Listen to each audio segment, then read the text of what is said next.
Hello, my name is Jack Back. Welcome to my retrospective series of Power Miners, one of the most popular LEGO themes of all time.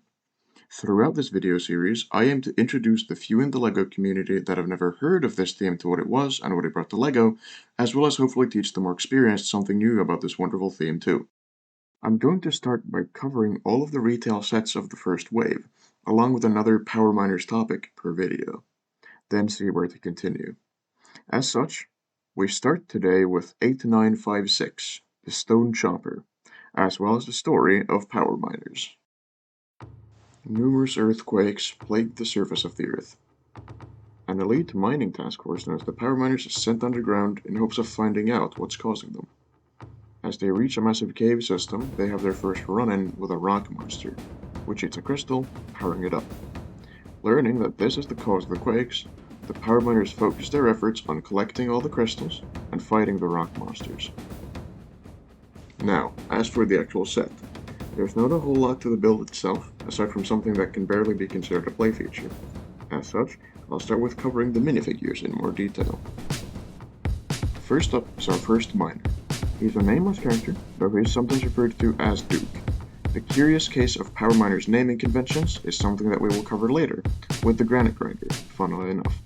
This figure introduces the mainstay legs and helmet, which were used on all miners in Waves 1 and 2, and all save for 2 in Waves 1 and 2 respectively.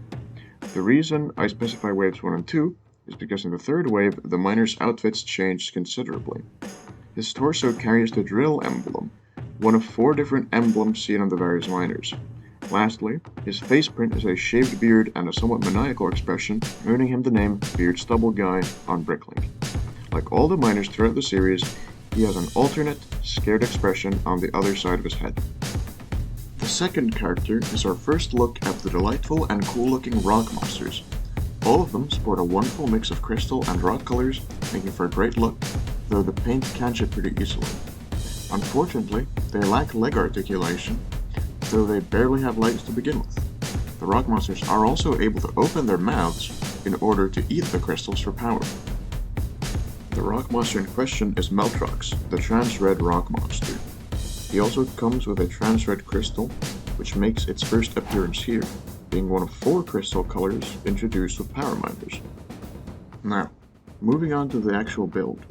You'll note that my stickers are somewhat worn, but the number 1 is still clearly visible. Throughout Power Miners, all the retail sets are designated with a number. This gives the series a kind of collectability, while still not necessitating that you collect all the sets. If nothing else, you could always forgo the number stickers, though then you would lose out on some of the detail they bring. Speaking of stickers, this theme has a lot of them in almost every set. Even the Stone Chopper has 4 stickers despite its meager piece count. Aside from that, the Stone Chopper does have a few interesting inclusions, such as the tan cogs that don't serve any real purpose, the rare lime green 32009s, which were only ever featured in 5 sets from 2007 to 2010, the orange 41530s, which make their first appearance here, and appear in only 8 sets from 2009 to 2018, half of which are Power Miners sets, and finally, the set-exclusive orange 3736. Curiously, the gem on the Stone Chopper is shown to be on the vehicle's left side on the box art, and on the right side in the instructions. This was likely done to make it visible on the box, but it's a fun detail nonetheless. Now, in terms of modifications, I find the lime studs on top of the engine to be a strange choice. It is true that lime studs are a very common piece in Power Miners, but to have quote-unquote painted elements on an otherwise unpainted engine doesn't make a lot of sense to me. I tried switching these out to silver studs to match the engine, and while I feel this looks more realistic, I don't think it necessarily looks better. So just do what you want. That concludes our first look into Power Miners. Join me next time for a closer look at 8957, the Mine Mech.